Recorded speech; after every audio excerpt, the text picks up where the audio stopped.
పాదగయ క్షేత్రంలో కూడా మహాలయ పక్షంలో ఈ కార్యక్రమాన్ని ఆచరించడం మంచిదని తెలియజేస్తున్నాను. ఇదే కాకుండా ఉజ్జయిని వంటి క్షేత్రం,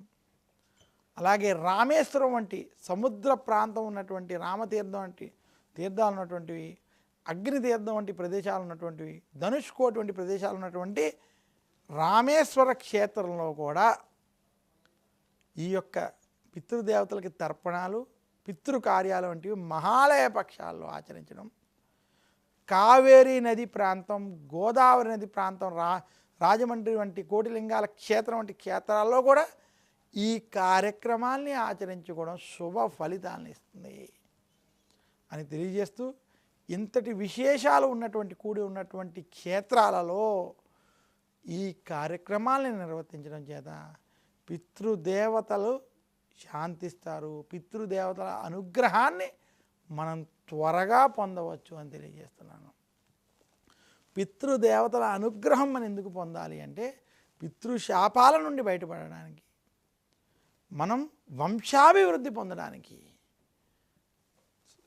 మన యొక్క సంసారం ముఖ్యంగా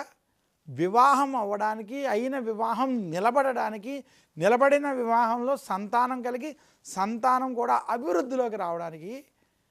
ఈ యొక్క పితృదేవతలకు చేసేటువంటి కర్మలు ఉపయోగపడతాయని మన యొక్క పెద్దలు స్పష్టంగా తెలియజేశారు. ధర్మసింధు, నిర్ణయ సింధు వంటి గ్రంథాలు మహాలయ పక్షాల వైభవం గురించి, మహాలయ పక్షాలు పితృపక్షాల గురించి, ముఖ్యంగా